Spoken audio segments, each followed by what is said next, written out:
Soup, soup, let's start the show.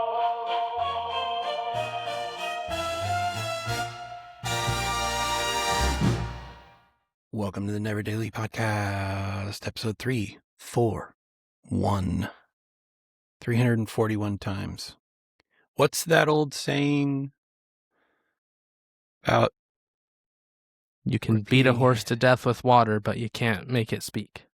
Yeah, that sounds about right for this podcast. You can repeat history, but you can't make a horse. Yes. That is true statement. I thought I'd start off today with some statements. Yeah, a lot of them we know. Mm-hmm. Well, we think we know, but we don't know the whole thing. And by knowing the whole thing, it changes the meaning of the thing. And if you're like, what are you talking about, Anne Frank? A, it's Sam. B, I'll spill the tea now. You finish this phrase. You finish the phrase or the saying, and then we'll discuss. Mm-hmm. Here's the first one. Seeing is believing. Oh, good job. But the full phrase is actually seeing is believing, but feeling is the truth. And with some of these, I kind of feel like, I see why they cut the rest off, because it changes the whole meaning. Yeah. And each one of these has a backstory on like why we cut it down, who cut it down, and where it became, like how it was publicized as a cut down phrase, Also something to keep in mind is these weren't written by God. So just because the saying was cut down doesn't mean that like it was some immutable truth before and then they cut it. That's like you coming up with the phrase and I'm like, I like it. I think it could be more efficient, So seeing is believing is a phrase that's made it into the public canon. And seeing is believing, but feeling is the truth is the original. So both are in the public canon. We just forgot about one is a good way to put it. So I'm not trying to make like any kind of like life altering statements. The thing is, here. when you cut it in half, I agree with it, but the full statement, I don't agree with it, because I'm not one of those like, but it's my truth. When you're like, no, it's the truth. There is the truth. And your truth, if it contradicts the truth, is not the truth. Okay. Here's my counter argument. If you're a Christian, then you believe something in the Bible. There's a phrase, there's a scripture in the Bible. If you're not a Christian, there's still a scripture in the Bible. There's still a scripture in the Bible, but there is a whole lot to your life that says, yeah, I see what you're saying. Yeah, I see the video. Yeah, I'm looking at it. Yeah, I know. Pick a thing, all the way from, yeah, I know you say that the big fireworks are illegal, but they're awesome. Yeah, I see that you're arresting rapists and pedophiles, but family, you see what I mean? So like everything in our life from little to big, we can see, somebody can put it in front of us in a slideshow. Here's a legal firework. Poppets. Here's an illegal firework. And it doesn't matter if you think illegal fireworks are amazing. Nothing's bringing your horse head to water, right? So, and then in the Bible, there's a thing that says, if ye lack wisdom, ask God and he'll give it to you. He doesn't like show up at your bedside and go, hey, yeah, he gives you feelings. So the confirmation, right? Although that has happened, Sam. Yeah. But in mass, not the Catholic mass, but ENMASSE, in mass, we are as human beings, we either walk our whole day based on how we feel about stuff. No, nobody's at a protest going, I feel a certain way and I am here. Yes, all of the video contradicts what I feel and what why I'm here at this protest, but I'm still here. But pragmatically, I know different. No one does that. We're out in the streets because we feel a certain thing, right? Mm-hmm. So I line up with this one. Seeing is believing, but feeling is the truth. So I'm too much like Spock in my brain. My tism is I'm like Spock. And if you don't know what Star Trek is, it's like logic sometimes overrides feelings in my brain. And I know that rubs people the wrong way, but it's like at the same time, that's how I process information. Yeah. And so like, I get it. Like I understand people process things differently, but that's something I have to like overcome to understand, if that makes sense. Oh yeah. I'm immutably right because I'm seeing is believing. I'm like, well, let me explain it to you. And then you'll see that I'm right. It. Yeah. You know, and then when they don't, and I'm like, what, why? They're like, well, I just feel like, I'm like, what about what feeling? You know, yeah. Look, I did a slideshow. So I hear what you're saying, but I think the math, probably the good math is both are. Mm-hmm. I think what it's kind of saying is it's not excluding one or the other. It's saying you kind of need both. Yeah. You know, it's a check and balance. Okay, next one. Great minds think alike. Oh, okay. A spike. Okay. Here's the full one. Great minds think alike, though fools seldom differ. So, because in the first blush, you're like, hey, you look at us. We're like in the same time zone mentally. We're on the same wavelength. But then fools seldom differ. So remember that next time you're printing out your protest sign from the internet that somebody else made for you. Or someone's handing it to you from a minivan. Yeah. Oh, man. So that one's hard because, like, that's one of the reasons why, like, if you went and asked 100 people their marriage or their relationship origin story, mm-hmm. a great minds think alike moment probably came very early from us. They're like, and we both love this thing. We both like yarn. Who knew? Our whole relationship was based on skeins. Skeins. I don't know. I've heard the word. I don't know what it is. Here's the next one. Imitation is the sincerest form of flattery. The full phrase. Imitation is the sincerest form of flattery that mediocrity can pay to greatness. It's true. So it's like, it's saying, yeah, you can copy Michelangelo. Cool. And hey, look, you did it, buddy. Mm-hmm. But you're no Michelangelo. Yeah. I think it's the first step to becoming to making your own name. Usually starts with copying, right? And then eventually you have to start adding in yourself until it's something different. There in art. Mm-hmm. So if fine art, if you were like, let's say you want to learn drawing and anatomy and painting and all the things, and it was 100 years ago. Now there's a ton of ways to do it. Mm-hmm. But 100 years ago, and including a method I used because I like the way the masters drew. I like the way that they do form. Mm-hmm. 100 years ago, one of the only ways that you would learn to draw is a series of drawings called the Barg plates. And you've probably seen these. If you're near a browser, open up a browser, type Barg. It's Bargue. Yes. I just Google had to correct me.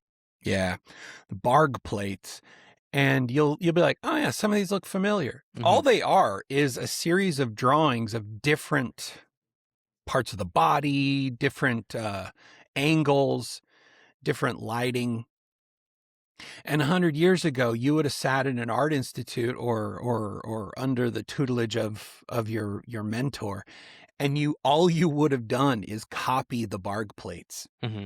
That would have been like 101, drawing 101. And you would have copied the barg plates until you got good enough at not just copying the form and function, but the shading and the style. And so by the end of it, you're drawing barg plates. You're drawing like the masters.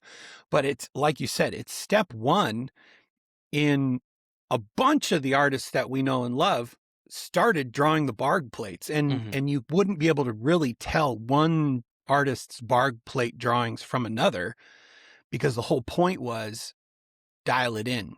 You know, it's the basics of kind of, I mean, it teaches you mostly, oh my gosh, like scalability and all that stuff, how the body moves, proportions, all that stuff is what you're learning in that. And then how light plays off of shapes, and it's the basics.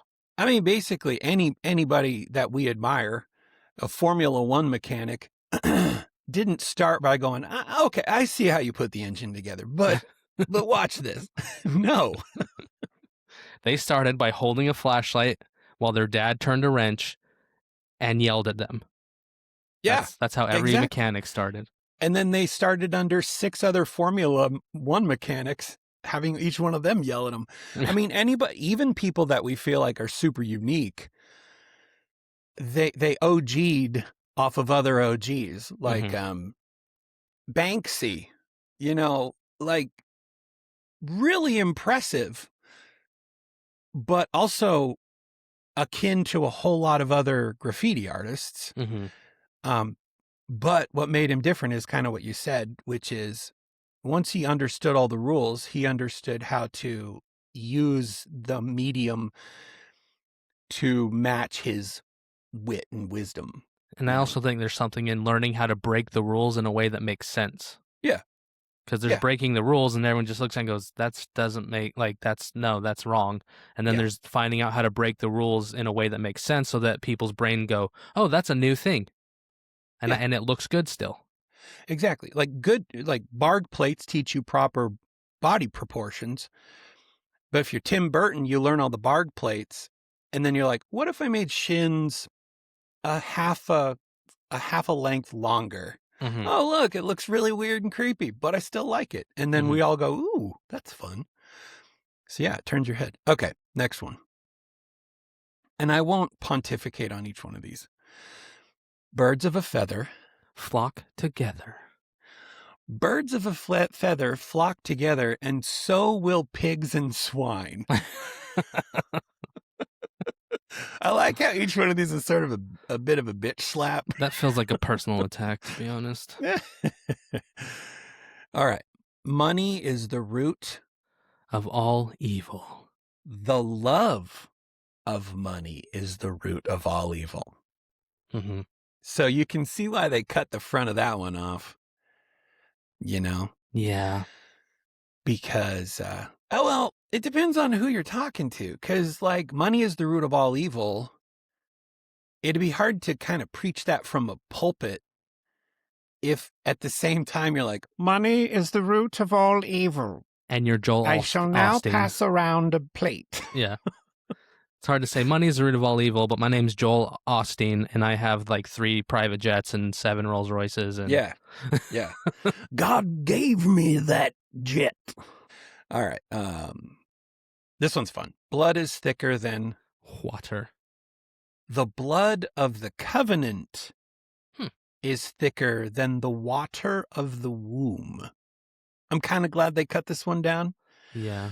It did lose some of its meaning. I mean, it was very much kind of a spiritual kind of, not necessarily, because covenant, although it's been, kind of absconded by everything, religion, covenant is just a promise between 2 people, right? So your promise should be stronger than, Billy Joe's relationship to his wife. I promised you, buddy. I promised you I'd always tell you the truth, and I told you Janie was cheating on you. Yeah, covenants are the original contracts. Yeah. All right. Some of us might already know this one, but jack of all trades. Master of none. A jack of all trades is a master of none, but oftentimes better than a master of one. Mm-hmm. And I'm glad I know the full one, because I find myself oftentimes not being a master of one, but doing a lot of stuff. Yeah. And feeling like, as my grandpa would say, well, we'd finish something and it'd be all right. It would be a masterpiece. And my grandpa would go, well, good enough for the girls we go with. Yep. Whereas we used to always say when I worked in the city, good enough for government work. Good enough for government work. That's right. Does it pass the approval of the 4 guys standing by the side of the project not doing anything? All right. Curiosity killed the... Oh, I forgot. I'm supposed to let you finish. The Curiosity. cat. Oh, okay, yeah. Curiosity killed the cat, but satisfaction brought it back. That's kind of creepy to think, yeah. I don't know why my mind immediately goes to like a brothel. I was about to say my mind made it very perverted. Yeah. Immediately. And in a way, it's true. If you think about it, like the most dangerous addictions, the most dangerous things we can do ultimately shorten our life. And if we saw the end of our life based on our addiction or what we got into, we'd probably avoid it. Mm-hmm. But satisfaction is right there to stop our vision of the future. So yeah. we Well, stay. and like, I don't know why, but I had a thought pop in my mind. I was listening to some guy. I mean, it was at church, and he was giving a talk from the pulpit. And he used to be like an ultra marathon runner.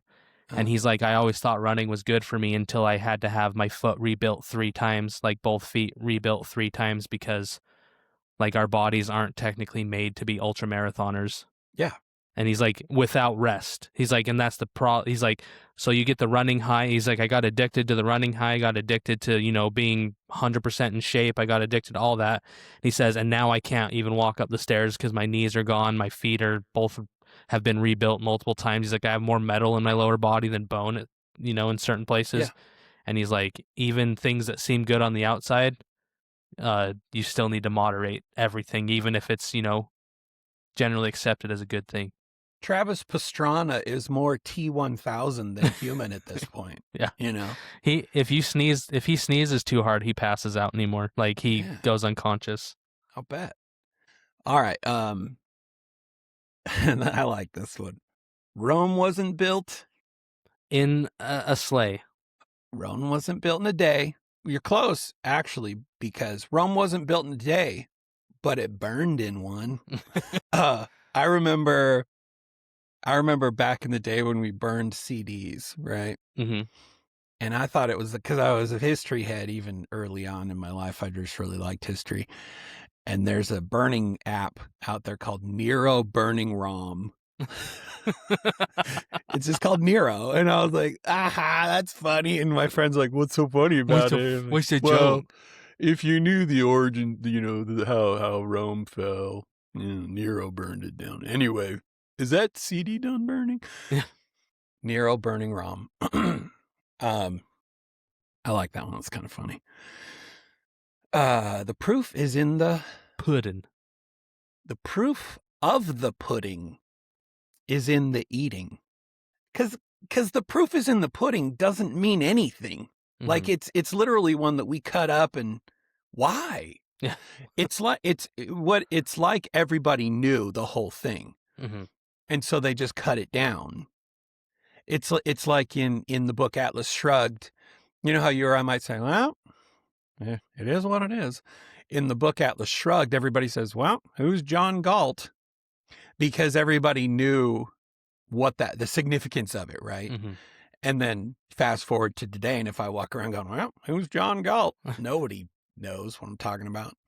Proof of the pudding is in the eating. I agree with that. Also, why is everybody eating pudding? Okay. An eye for an eye. An eye. An eye for an eye makes the whole world blind. This is one that would have been heretic in the Old Testament.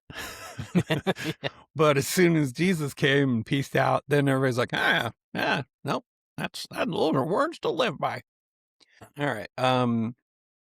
The early bird Gets the worms. The early bird catches the worm, but the second mouse gets the cheese.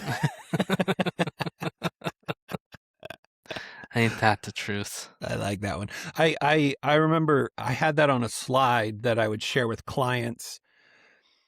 I might have told the story before, but I had this client where we were just branding his tile company. It's a local tile company in Boise. Mm-hmm.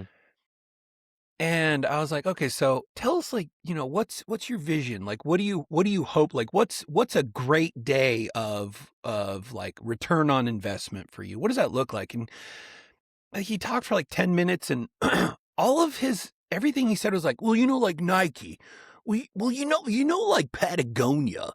And he's like talking about all these huge brands, Yeah. stratospheric brands. And I was just like, you're a tile guy. Like he's talking about these brands, like, and he was so in love with them as if they were like the 1,000-pound gorilla. Mm-hmm. But if you go back to the origin story of Nike was invented to try to outpace Converse, Mm-hmm. and they weren't first on the block. And they were only making track and field equipment at the time. Yeah, exactly. I mean, it took a lot, so I always enjoy saying that to a small brand who's like, well, I've just been so inspired by Jocko Willink. I'm like, oh, you mean the guy that, like, I don't know, was special ops and did 1,000 things, dodged 87 bullets. Yeah, you're that guy. Yeah. You're that guy. I think it was, I mean, I know you know who he is, but Naval. Yeah. He makes a point that sometimes it's better to be second place because basically you're letting the person in front make all the mistakes for you. That's And Yahoo so in he's a like, nutshell. he's like second place actually is better to be in because you can then avoid all the mistakes that first place is making.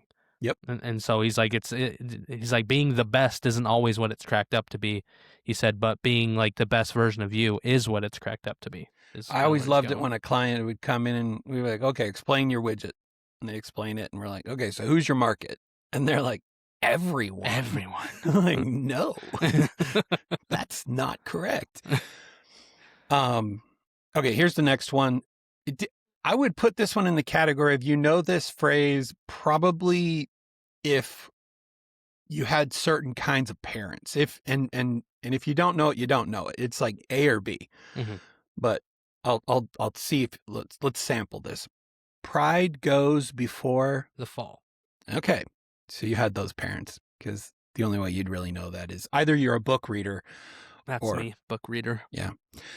Pride goeth before destruction, and a haughty spirit before a fall. Kind of a no-brainer. Mm-hmm. And trimming it down really didn't change its efficacy. Mm-mm. So it just made it more simple to understand for plebes like me. Yeah. Winning isn't everything. Winning isn't everything. It's the only thing. Yes. That's what a lot of people. Also, one of my other favorite ones, there's no I in team, but there is a me. There is a me. There's an M and an E. Hardy has this country, so it's like, there ain't no I in country, but there's a Y-O-U. And I'm like, yeah, I guess if you kind of tear the word apart. Yeah. I mean, I could do that about a lot of things, though. There ain't no I in country, but there's a C-U-N. U-N. Oh, okay. All right. I don't really know this one, but maybe some people will. My country, right or? I was going to say my country, 'tis of thee. Sweet. Yeah. That's all. I didn't know that one at all. The cut down quote is my country, right or wrong, which is a very, which is a very isolationate, but very, very Nazi-esque thing to say. Patriotic. Because I don't know. I mean, we're all sort of, we all are that way a bit. Either you completely hate your country and you've been in public school too long, Or you completely hate your country because you've never lived outside of it for more than your vacations to another country. Or you're completely in love with your country and you love everything that your politician of choice is doing. The full quote is, "My country, right or wrong, if right, to be kept right, and if wrong, to be set right." So I like that. See, that's an interesting cut, because my country, right or wrong, it sounds very simplistic, and it sounds almost isolationist. It sounds ultra patriotic and very kind of today. I would say that's a MAGA would fit that, right? Because it's like, well, even if Trump's doing stupid things, you know, and I wouldn't say that's a Democrat way of looking at things, because they don't think they're doing things wrong. There's always a noble cause. Whereas I feel like conservatives may be a little bit more in the camp of saying, I wouldn't have done that. Yeah, okay, maybe he does say stupid things. You know, they're willing to admit that Orange Man isn't always saying the smartest. Yeah. Weird to admit that your political leaders are fallible, right? But I do think we've all lost the plot on this full quote. "My country, right or wrong, if right, to be kept right, and if wrong, to be set right." I think we're all over the map on what we think set right should be. Yeah. At this point. So anyway, those are just a couple nugs I thought I'd pass. I brought a cool little nug too that I saw on the Instagrams. So 1980. We're going to talk about a little Olympics history right here. 1980.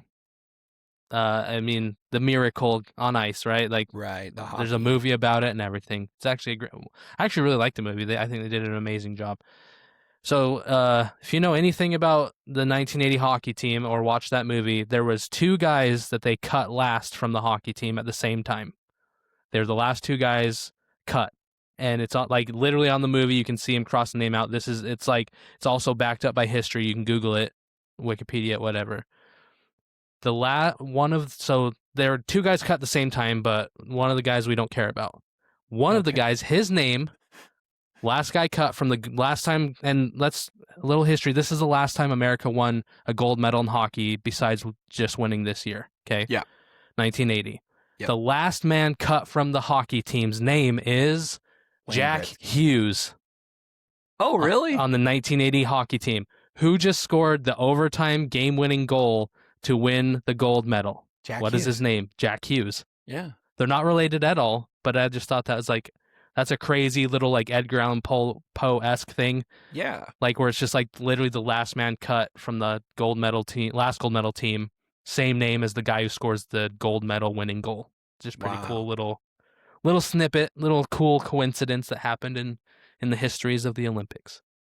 I got to be honest, like I'm a bit of a patriot, and I think that, you know, countries are cool when it comes to the Olympics. Like I love seeing people come out and represent their countries.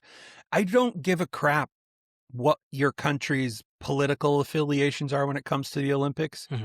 And it makes me sick when countries act political during the Olympics. Yeah.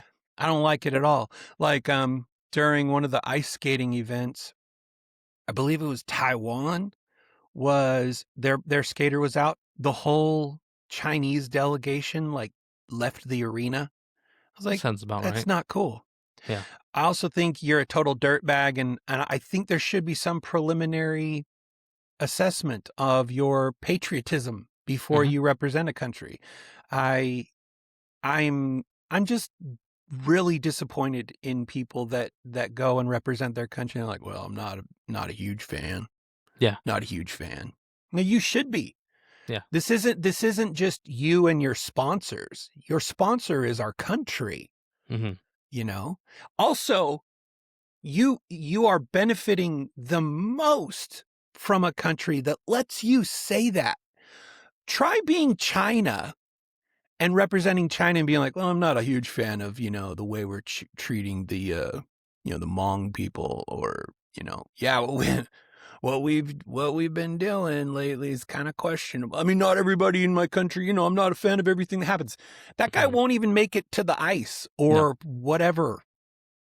And I also think that's not the idea or goal of the Olympics. Like there were athletes that they don't necessarily agree with all the politics going on, but they still were representing their country, right? There was some people that they were flying the flag, they were, hand over their heart during the Olympics, but at home they don't agree with like current administration or whatever, but they still represented America. And I'm fine with that. That's their right to do that. They have that right as an American to disagree, but also you're still an American, so like you're still representing your country as a whole.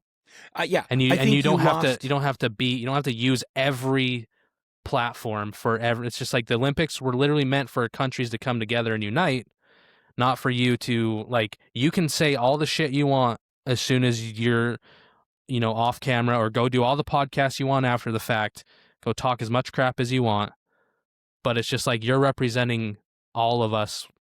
And you're taking money to represent all of us. So just act a little professional, and then talk all the crap you want when you're done. Like the way I see it is when you're representing a country, and to be very clear, when you become an Olympic athlete and you're training for the Olympics, you are not funding your own training. You are completely on the IV drip of the United States of America, or China, or Canada, or Iran, whatever, pick one. And you are bringing your individual talent because your country has said, this is the person that represents the apex in this particular interest in our country. This is the best we've found in our country. Mm-hmm. So your individuality is being used as a representation of the best of your country. And in that, your individuality for a moment in your life is replaced by a flag. Mm-hmm. And one should only hope that you could ever attain a position once in your life where your individuality and everything you bring to the table represents more than you as an individual. And that at that point, the humility that should come into that person is that the individual is transparent, so that what you see is the synergy that's brought when a country says, let me help you represent us. And then you together go and represent the flag. Yeah. And I think when you go and you grandstand as an individual at the Olympics, you've lost the plot. You've bit the hand that feeds you. And I think you should never get that opportunity again, because it's one thing, you'd be an idiot to be sponsored by a major corporation and go on a public platform and talk smack, and you never see it unless they've already planned on losing that sponsor. But when you do it against your country, one of two things either happens. You either know you're about to lose your life or your citizenship, because your country won't abide by what's about to come out of your mouth, or you are benefiting exponentially from the freedoms afforded you as an individual of that country. And one is probably the bravest thing you could ever do on a world stage, and the other is the most pathetic. Like, I look at it as like, once you make it there, like you got yourself there, but then you're basically on company time, right? You're like, when you're at work, do you go around like talking crap about your boss right to his face? You don't do that. Why? Because you're on company time. You'll learn the consequences. You're getting paid to do a job at that point, right? You like training, all the hard work was your resume. You got your resume picked. Then you don't just walk into your new job and just go, I hate you, I hate you, I hate you, I hate you. This is stupid. This whole company sucks. It's just like, why did you try out in the first place? Like, why'd you send your resume in the first place when you can show up as an independent athlete. Like, that's a thing. You can show up as and an you independent can make athlete. your own money doing it, not And have then a company pay you. And then talk as much crap as you want. You can say, yeah, I'm from America. I'm an independent athlete. I qualified on my own. I'm paid my own way here. Yeah, you can talk as much crap as you want then, and I'm not going to stop you. But like when you're working, like you're at work, like that's their job. They're getting paid to do that at that point. So it's like that's when you're just like, okay, I'm getting paid by a company. I'm going to represent them well. And then as soon as the job's done, yeah, go talk as much crap as you want. I'm not saying don't talk crap. I'm just saying don't do it on company time. That's all I'm saying. Yeah. It's you represent a country. How about this one? Born and raised in San Francisco. Studies, not studied, studies at Stanford University. Primarily lives in San Francisco, the Bay Area. Oh, I know what you're talking about. And represents China. A country with concentration camps that are active, Even and a country committing genocide actively. But like to my original statement, I don't like when it comes to the Olympics, we can erase the politics for a moment. Mm-hmm. This flies in the face of that because you're representing a country because your mom and dad had sex. And one of your parents has a connection to the country. And Eileen Gu is who I'm talking about, but she lives here. She studies here. She takes advantage of 100% of the United States and what it can afford her. And then says, China, if you're willing to foot the bill, I'll represent you. And they're like, yeah, that's a big thumb in the eye to America. So yeah, let's do that thing. Pay me money. I will represent you.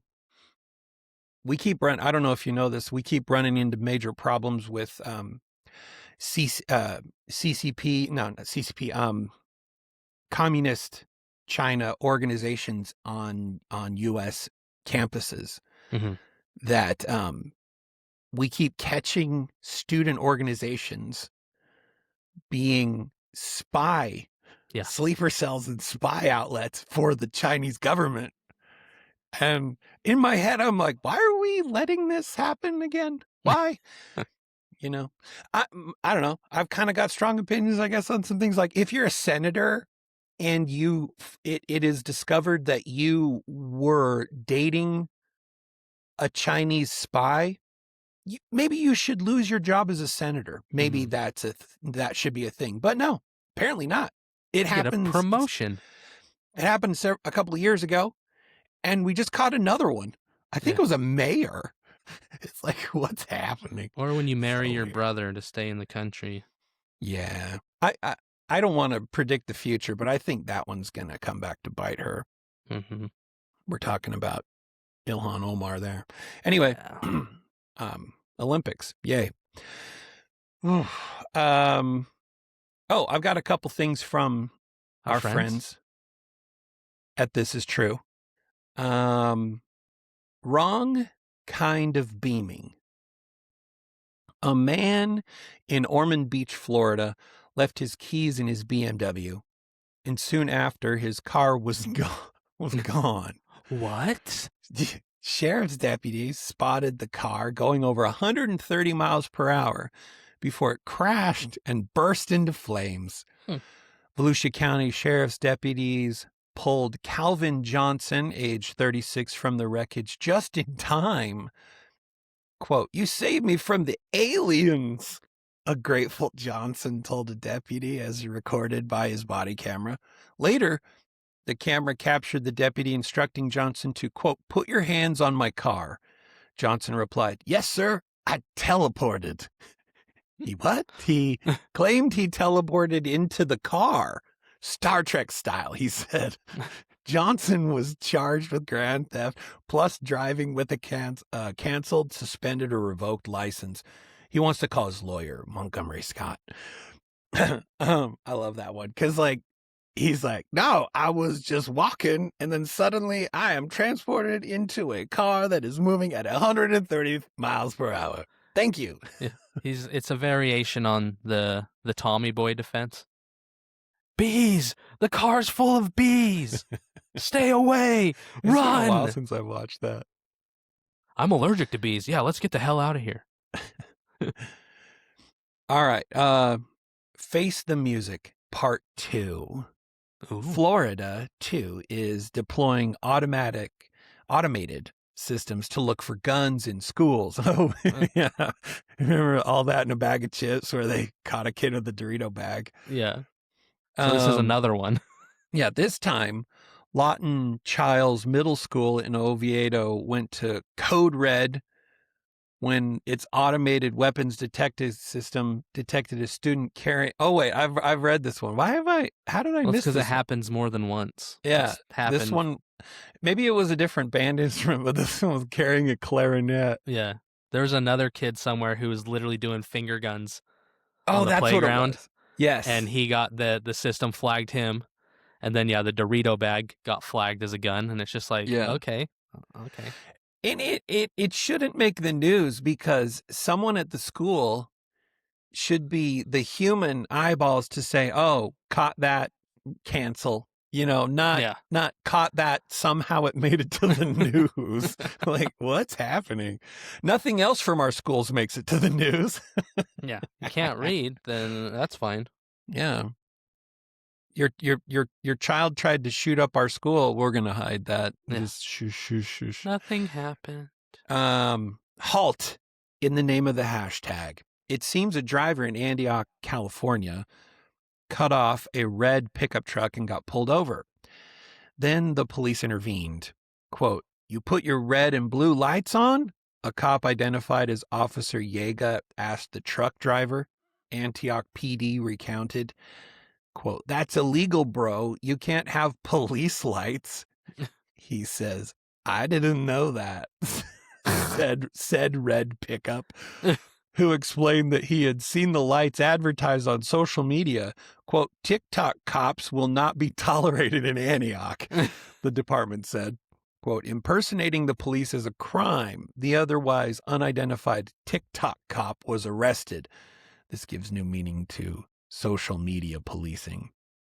I'm not going to say names, but I had a friend who used to pull people over for fun in high school. He didn't have any of the flashing lights. He would just flash his lights off and on, but he had a giant, super loud megaphone with a cop siren in it. Oh, wow. So he would literally just turn that on, and then he'd flash his lights on and off as fast as he could, and then pull people over, and then on his way by, he would just laugh and flip them off. Wow. And he probably did it 20, 30 times. He never got caught. I don't know how he never got caught for it. But, yeah, that's what he would do for fun. Yeah, he must have been pulling over people without adult mentality, because an adult would be like, I'm going to shut you down. Yeah. Okay, here's one more. Zero tolerance for nature. Roy Marsh, age 86, was out for a walk in Skegness, England, and stopped to rest. As he sat, a gust of wind blew something into his mouth. Quote, "I've got COPD and a heart problem," he said, "and I was choking on a leaf, and I was panicking, and I coughed the leaf up and spat it out." He stood up to go on his way when two environmental crime enforcement officers, that's an actual thing, stopped him and issued a 250-pound, about US $335 in the US, fine for littering. Marsh, of course, appealed the fine. It was not thrown out, but reduced to 150 pounds. It was all unnecessary and all out of proportion, Marsh said. "Spitting is a form of littering," argues Martin Foster of the East Lindsey District Council. Officers will only approach individuals who have been seen committing environmental crime offenses. Mr. Marsh would fart in Foster's general direction, but that would result in another fine. I fart in your general direction. I gotta say, like, history is full of police and policing where the police are, quote unquote, just doing what they're told. Mm-hmm. But the videos I keep seeing coming out of England are on another level. It's like the police have lost their brains. Yeah. Because they arrested a woman the other day for rude and inconsiderate comments about a Muslim man. And she, in her retort, as she's getting handcuffed, was like, he fondled me. And they're like, I'm sorry, you were rude. Yeah. I don't know what's happening over there. Well, I just And saw. I'd like to say it's isolated, but it's not. I mean, it's Yeah, it's I just saw a literally video happening. There was a group of guys trying to, uphold Sharia law. They were making a TikTok of it. They were about to murder someone right in front of like Big Ben, like where you Wow. could like in public. And luckily somebody saw that they were streaming it live, and luckily the cops got there before they killed the person. But the thing is, they were so brave. They're just like, why are you arresting us? Like, we're just following our own law. Like, you can't they're arrest following us. their own religion. Yeah, and they're like, we're following our religion, and they're like, yeah, you can't murder people in public. They're like, that's you got to not a do that in thing. private. Yeah. You can't rape kids in public here in England. You got to do it in private. If you want us to not investigate it, you got to do it in private. I don't know if you heard that, but they just had a whole row in their Senate, I guess, sort of parliament. There was a vote on whether to investigate the rape gangs, which are predominantly these Middle Eastern groups of men that have been caught and released, keep raping young girls. Mm-hmm. And the vote was no. I don't know what's happening. Again, I'd like for that to be hyperbole, but it's not. It's not. And you want to take away my guns. Yeah. Yeah. Weird. Anyway, hey Chase. Hi. What did you bring today? Ironically, it's a story that Rape takes gangs. place in England. Oh, There's no, I guess they're kind of gangs if you want to call them gangs. Have you ever heard of tuberculosis chic? No, it sounds very attractive though. Yes. So, apparently in the 1800s in England, dying, appearing as if you were dying was the ultimate fashion statement. What year? Like in the 1800s, early 1800s. Really? Looking gaunt was gallant. Okay.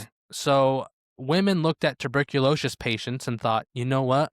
That's how I want to look in my life every day.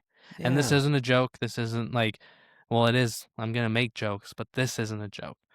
Between 1780 and 1850, if you weren't pale, thin, and coughing up blood, you basically weren't invited to the cool kids parties where everyone wore too much cologne and perfume because everyone smelled like dog shit.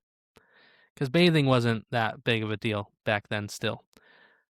So, like Bridgerton makes it all look like it's all posh and fun, and it was actually at the time it was pretty disgusting what was going on. So this whole thing looking like dead people started because tuberculosis, or consumption, as they called it back then, which sounds like something you'd order at Whole Foods. Oh, I'd like a order of consumption, please. Well, this disease was making people look a very specific way, and Victorian women were like, that's hot. So Charlotte Bronte, the woman who wrote those depressing books you pretended to read in high school, like Jane Eyre, she literally wrote in a letter that consumption, I am aware, is a flattering malady. She writes it so it becomes in vogue when she writes it. Yes, a flattering malady. What have you ever like?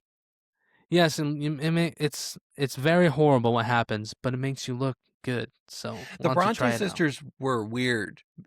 Emily Bronte wrote Wuthering Heights, I believe, and that movie, which I just went and saw with my wife, I mean, it followed the book really close, but it could be basically just summed up as everyone loses. It's like they were the opposite of like the other female writers at the time, who they were writing very beautiful stories. Yeah. And these gals were like, here, watch this. Hold my deodorant, watch this. Definitely. Hold my deodorant. So, like, here's where things get really, really wild. Upper class women actually started judging other women's attractiveness based on how likely they appeared they were going to die of tuberculosis. Like, if you didn't look sickly and pale and all the things, they're just like, yeah, you're not cool, you're not invited, I hate you. So that brings me to a question. What is a fashion thing you remember, like maybe from your past, that was the absolute worst thing to ever happen, besides Crocs? I've got a then and I've got a now. Then I lived in Chicago, and the epitome of status was how high your bangs were for girls. And wow, like my yearbooks, you can smell the Aquanet. It's that bad. Then now I would say it's every girl wants to look like she's still in bed. Mm-hmm. With the I did a custom hoodie order for a girls' camp about 6 months ago, and there was not a size request on, and I did like 80 of these. Mm-hmm. There wasn't a size request under large. Mm-hmm. And it's not because these girls are big. It's because they wanted everything. Like I was doing 2XLs. Yeah. And usually for like girls camps in the past, it was like, you had a couple leaders that had a couple, camp leaders that were 2XLs. I think I did like 18 2XLs. and it's just because that's the fashion. Like they all look like they look like a pile of laundry. Mm-hmm. Like their body's in there somewhere. Yeah. Anyway. For me, it was zip away pants. Oh. Like, I thought they were so cool when I was like 12 years old. I was like, pants that can also be shorts. Oh. Because I'm like one of those people, I over prepare for everything. So I was like, I can wear pants that are also shorts at the same time. I'll never be unprepared with my bottom half of my clothing. Yeah, until you unzip them and then you have puffy pockets because Yeah. you're like, where do I put my lower pants? So yeah, I always thought zip away pants were the best. Also, anything from like 1999 to 2001. Yeah, you can just completely keep anything made between those 2 years. Yeah. All the silver and chrome that people like, the weird Oakleys that like went over the top of your head that everyone thought was cool for some reason. And this is a controversial statement to make. The only thing good that came out of the Columbine shooting, and that's a bold statement. Yeah. The only thing good was around the same time, people stopped going to country concerts in dusters. Yeah. Like a full blown like black Matrix style duster. Before that, there was a good percentage of the guys at country concerts wearing black dusters. Mm-hmm. And after Columbine, it just fell out of fashion, oddly enough. I used to work with a kid who he wore a duster every day to work, regardless of the fact that it was 115 degrees in the summertime. Yeah. And we once did an informal poll at work on who was most likely to be a serial killer, and guess who won? Duster guy. By a landslide. So according to historian Carolyn A. Day, who wrote an entire book about this whole thing called Consumptive Chic, wealthy women would look at each other all the time and be like, she's got good bone structure, but she's way too healthy to be truly beautiful. Like that was like the thing that was going on. You weren't supposed to look healthy.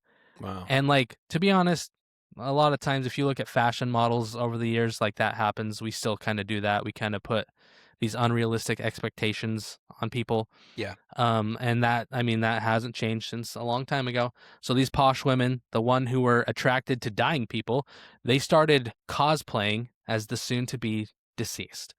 One of the things they would do is squeeze themselves into these little pointed corsets that literally compressed their lungs and shifted their organs around, like permanently. Like they would wear them so often that it would actually cause their bodies to adjust to it. Because nothing says I'm fashionable like not being able to breathe. If you could breathe too much, you were unfashionable. Helena Bonham Carter was born in the wrong era then. You know who she is? Yeah. It's like if Tim Burton made a human. Mm-hmm. Well, that's why she worked with Tim Burton so much. All the time, right? So these corsets were specifically designed to give you the signature. They also wore them because they made you cough, which was also in because guess what happens when you have tuberculosis? You got the cough. You have the cough. So like not only are they trying to look like it, they're literally trying to act like it. So they're literally tightening these corsets till they can barely breathe and it forces them to cough. It's literally a cough that signaled to the rest of the world at the time that you were dying slowly. So like people are literally paying money to simulate respiratory distress. Wow. Yeah. Wow. And that was the underwears, right? So the outer layers of clothing, it was designed to be like perfectly morbid in the aesthetic. They wore like these high-waisted neoclassical dresses, but they were super thin see-through fabrics that like showed their collarbones. So like they're covering their bosoms, right? But they made it so you could see their collarbones, and the thing was the skinnier, more protruding your collarbones were, the more pretty you were. And it also looked like a burial shroud, like the thin material. And so like the whole silhouette of their clothing was meant to make them look like they were one strong breeze away from floating off to heaven. Wow. And then they even went further. They had makeup, and it was like next level. They would use rouge on their cheeks and lips to get the feverish glow. Like that's what they're going for. Like they had a fever. Like they wanted their face to look flush. Part of their face, but then the rest of it they wanted to be pale. So they would use white powders to make their skin pale, like not just on their face, but all over. And they were trying to create as drastic of a contrast as they could. So like when you see some of those old movies or I think like even in Les Mis, right? The movie that they did, the makeup worn by the innkeepers. Yeah. Like that was a thing. Like that wasn't like that was actually historically accurate. Like the super like painting your face white and then like bright red cheeks and lips. Like that is very like it. That's like I know some people think, oh, they're just trying to make it like stage makeup, make it look over the top. No, that's historically accurate. And when the powder wasn't just cutting it enough, the white powder, they would use arsenic so that they could look even more like they're about to die. Yeah, they're literally poisoning themselves so that they could look like they were dying of tuberculosis. Yeah, I believe the arsenic, when applied to the skin, is a vasoconstrictor. Could be wrong, but I'm pretty sure I'm right. And so it's almost like the way they were trying to make themselves look. You might as well use the chainsaw to open up your can of soup. Like it's just that over the top. The chainsaw is actually safer for your health in the end. Yeah. But another question: what's the dumbest thing you ever did to look good? Parachute pants. Yep. And then when you're running, silk and zippers. Yep. So my problem is I am a bit of a perfectionist, and so I do not buy like a lot of hair product because I never know when to stop. Because I'm like, oh, I got something I got to add a little more, need a little more control, and eventually I have so much shit in my hair that I have to go shower because it's like a big crusty or pasty mess depending on the product I'm using. Yeah. So back to these basic women's, and I don't feel bad for or sexist for calling them that because they were. The whole look, the TB look, the tuberculosis look, was completed with their voluminous skirts highlighting the fact that they were wearing a corset. So they were broadening their hips to make their waist look smaller. Because everyone needed that, I haven't eaten in 3 months because I'm too sick to keep down food look. Like that's what they were going for. And this wasn't just like certain people doing this. This became a trend for everyone. Like even all classes were trying to do this. And so much so that the pre-Raphaelite artists, so that's a real thing, they're the ones who painted all the dreamy romantic paintings that you see. Yeah. They were pushing this shit in their work. Like they were hiring working class women who actually had tuberculosis to be their models for their paintings. Wow. Because they were going for, that authentic tuberculosis traits. Yeah. So these dudes are literally hiring people with tuberculosis to paint them so that they can, as their models. Like, imagine doing a casting call and the director's like, sorry, you're too healthy for this role. I need someone who's a lot more sick. Do you have any sick friends that I can talk to? We're kind of in that now. Like if you watch any red carpet event, Yeah. the Brazilian butt lift is out of control. It looks like they all raided a Jello factory and they're stealing it all in their Or pockets. there's my wife showed me. I haven't watched it, but I guess the Wicked second movie. Yeah. The two actresses, they look like they haven't eaten food in 12 years. Yeah, they're going the opposite direction.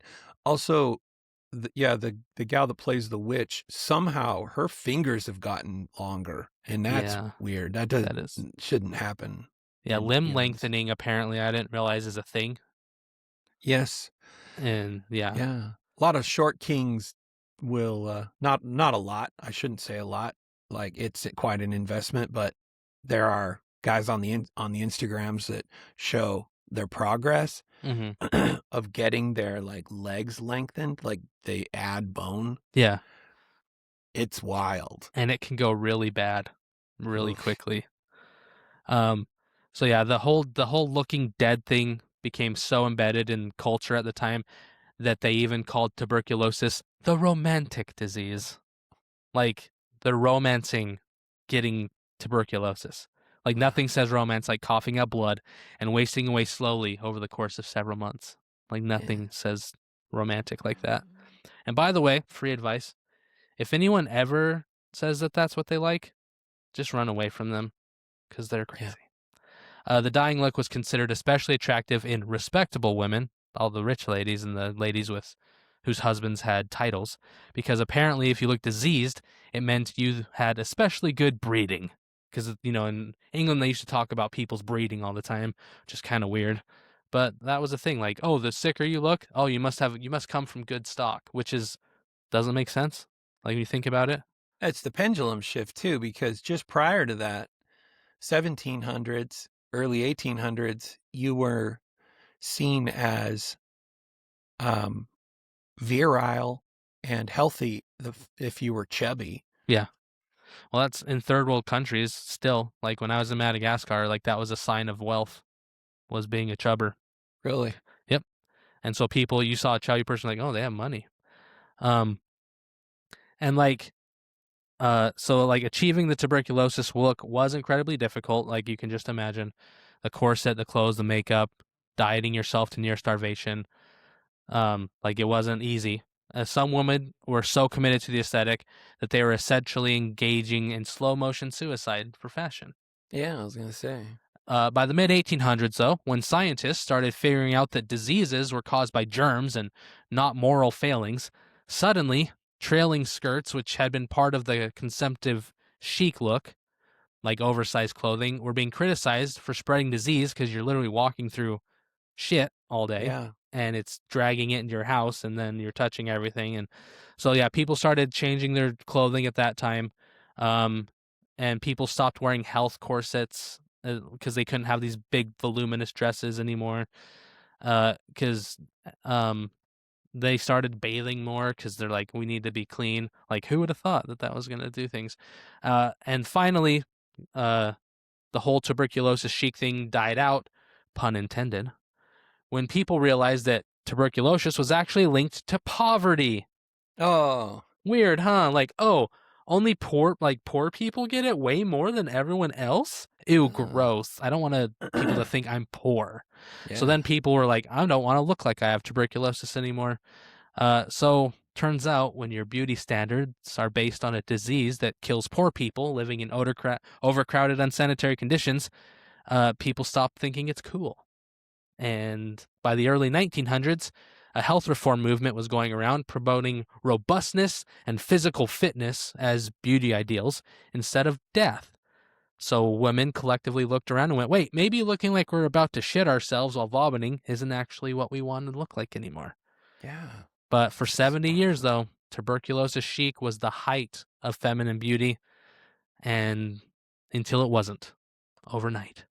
And that's how they used to dress back in the day and present themselves. That's weird, Chase. Mm-hmm.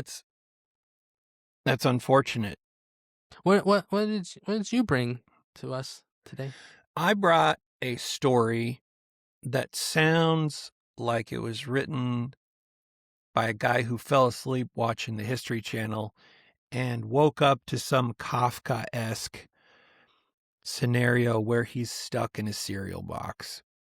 Because on paper, General Mills, which we all know, is just a food company. They make cereal and they make your pancake mix and stuff you eat while standing in your kitchen at midnight pretending it counts as dinner. I am guilty of that. But at one point in America's history, General Mills had so much money rolling in from the oats and like the flour that they were kicking out the door that somebody in a boardroom said, you know what? What if we got into everything? and nobody stopped him. So first, kind of like Yamaha. Yeah. Yes. Yeah. You might question General Mills after this in their everything because they did not put any limits on this. So first, they start by buying companies that at least kind of made some sense. So they, I don't know if many people know this, surprise, General Mills owns Parker Brothers. So if you like board games or games, Parker Brothers. Eddie Bauer, retail stuff. They bought games, jackets. Corporate America loves a side quest, and these guys were side questing. You know, and in those realms, it's like, okay, you know, they got money and they're buying stuff up. They're trying to, you know, diversify. Fun fact to know and share. There was a time in my mom's life that she went into Eddie Bauer so much, they all thought she was a secret shopper. Oh, And she literally told them, I am not a secret shopper, to which they said, that's exactly what a secret shopper would say. exactly. So they just started giving my mom like discounts and like treating her like royalty every time they went in because they were all convinced she was a secret shopper. And she's like, no, I just really like the clothes here. Wow. Because there's an Eddie Bauer outlet like 20 minutes from our house, and she was out. She's like, oh, I'll just stop in and see if they have any good sales on. And then, yeah, they all knew her by name. And it didn't help that she was always talking about cereal. Yes. So everything's fine, you know, and it's kind of lining up. And even this one's sort of maybe an extension that makes sense to a certain degree, but General Mills bought Olive Garden. So unlimited breadsticks pretty much exist because a cereal company had some extra cash, and they really started ramping up Olive Garden and its franchise. But then they took a hard left turn into something that kind of sounds like it came from a government conspiracy forum at 2 a.m. on Reddit. General Mills created an aeronautics division.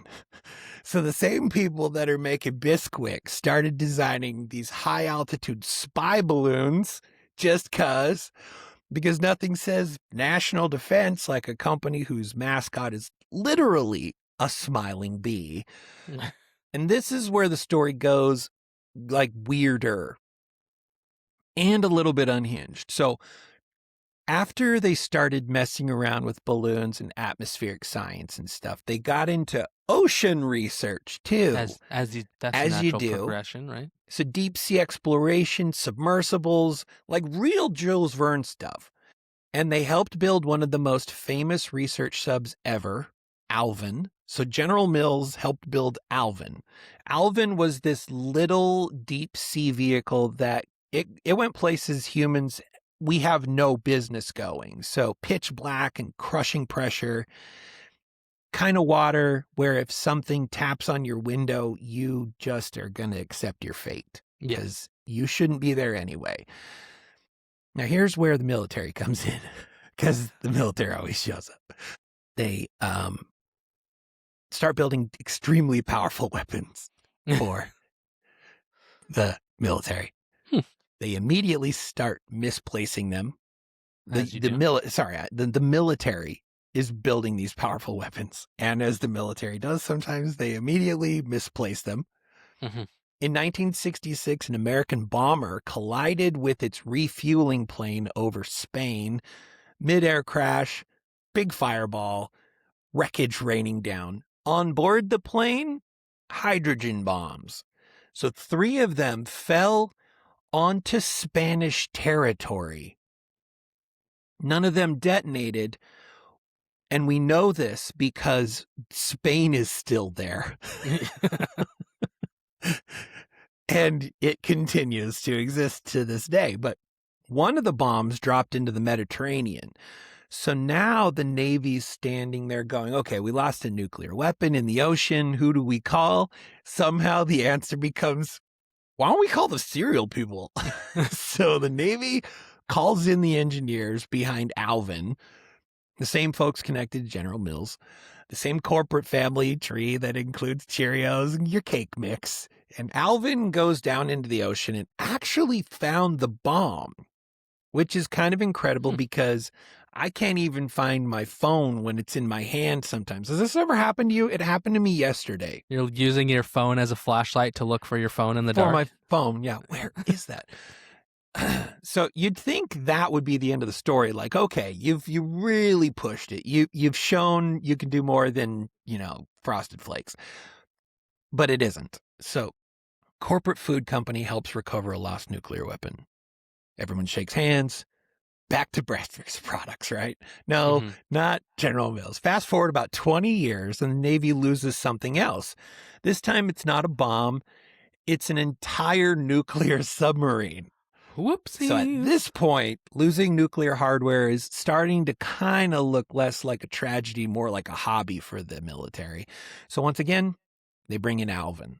But this time the search is classified. They can't just announce, hey, we misplaced a nuclear sub. Can someone check behind the couch? So they invent a whole cover story. They say they're searching for the Titanic in this case, which is brilliant because it sounds historical and super scientific and pretty harmless. So nobody questions it, except here's the problem. While they're secretly looking for the sub, they found the Titanic. So not the goal at all, just a side achievement to the mission at hand. Imagine being so good at underwater exploration that you accidentally locate one of the most famous shipwrecks in history while doing a government secret op. Well, it's like that reminds me of when the CIA brought in Howard Hughes. Yeah. As a cover story so they could go try to recover a nuclear Soviet submarine that had crashed, and they're like, oh, it's just Howard Hughes being a weirdo like he always is. He's being a silly goose. He's just he's just mining for stuff in the ocean, and it's like, no, they're just using him as a cover so they could go illegally recover a missing submarine. Yeah. So we've got a company who starts out milling grain, somehow gets a little curious about a bunch of other industries, starts doing some stuff, makes a pretty cool sub, like submersible. And in a way, it's sort of like going, hey, honey, we're out of cereal. I'm going to go get some. And you come back with the lost city of Atlantis. That's how this company keeps operating. So they helped pioneer spy technology. They built Alvin. They assisted in recovering nuclear weapons. They helped locate a missing nuclear submarine, and they were involved in the discovery of the Titanic, all before your cereal got soggy in the morning. Because I don't know if you've noticed, but some of these cereals that they're kicking out the door now, they don't get soggy anymore. And that, I think, is probably more top secret for General Mills than the fact that they were on the spy op for the submarine in Titanic. So that's the end of my story. Reminds me of a lot of people know, some don't, just how much stuff Pepsi owns. Oh yeah, like crazy. Pepsi as the parent company, they own Frito-Lay, like the whole thing. They own like half of the snack aisle is owned by the same company, half of the candy aisle owned by the same company, half of the fast food places you go and eat owned by the same company, and it's all PepsiCo. Like Pepsi, like the funny thing about the whole Pepsi-Coke rivalry is Pepsi could buy Coca-Cola like 100 times over if they wanted to. Yeah. At the drop of a hat. Well, and Coke itself is no shy violet when it comes to owning stuff either, but Pepsi is on another level. Pepsi figured out, I think earlier, and I could be wrong historically, but I'm pretty sure I'm right on this. They figured out earlier that there are whole countries where they can get footholds well before Coke did, and they're everywhere and in a lot of different markets. Here's another fun fact no one shared about Dr. Pepper. You notice how it comes in different shaped bottles? And do you know why? Dr. Pepper comes in different shaped bottles. There's 2 different bottles. Okay. One's a Coke bottle, or it's a bottle. It's not the same as a Coke bottle, but it's a bottle that Coke produces. Okay. And one other Dr. Pepper comes in a Pepsi bottle, same shape, because Dr. Pepper does not own a single bottling plant. They contract with Coke and Pepsi to bottle their product. So depending on which company bottles it, they put it in a different bottle. And the flavors are slightly different. I actually prefer the Pepsi bottle Dr. Pepper versus the other bottle Dr. Pepper. So the microplastics are a thing because it's changing the way. Changes this flavor ever so subtly.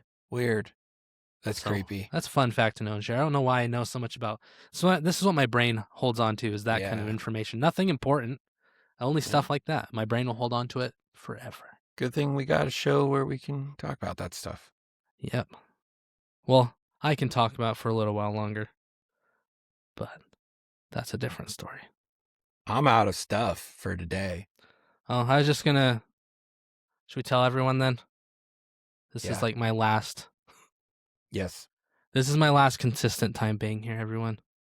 Yep. I'm sorry, but I'm moving right now I'm moving on Saturday. I'm driving to Texas.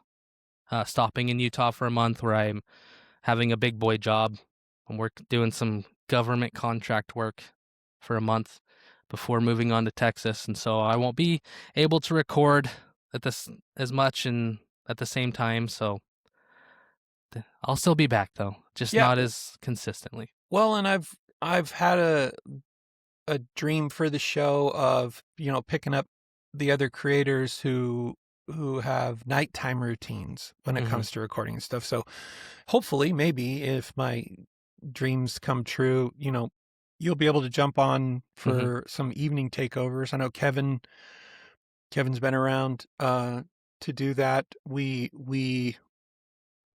I'm kicking myself because we were about to launch a show and then some unavoidables came up, and I mentioned that we were going to launch the show, and then we haven't, but that show should be coming online sometime soon, and so there'll be an opportunity for the Neverdaily to bring them on, and that might be an evening show as well. We're expanding our hosts and just making it more of a variety show, I guess.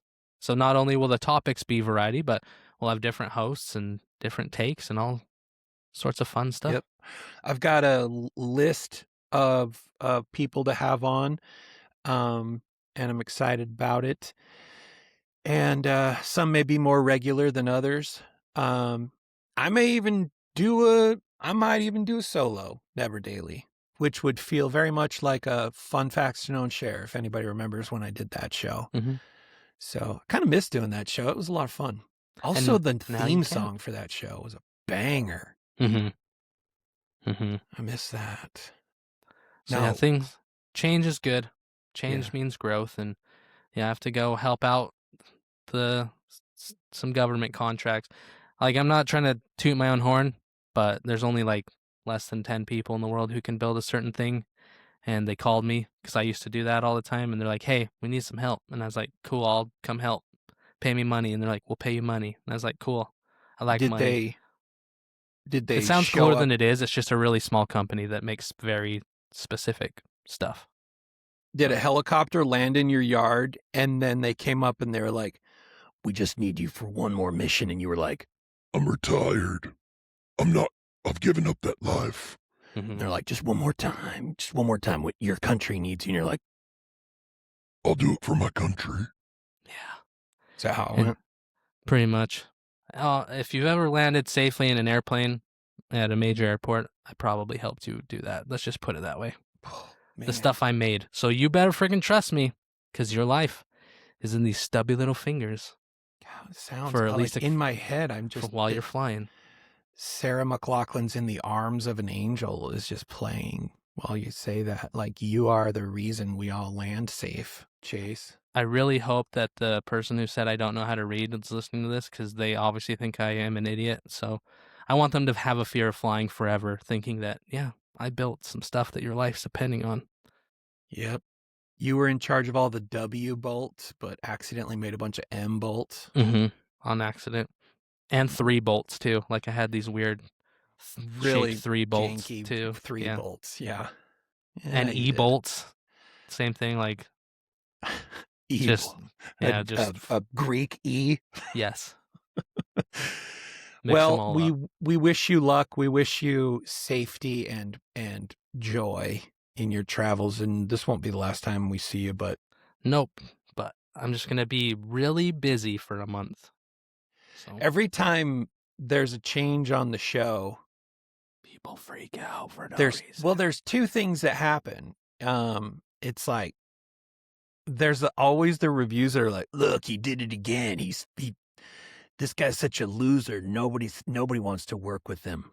I'll still be here. I just won't be here on Tuesdays in the middle of the day, because I will be at a job. You'll be saving everybody's landing planes.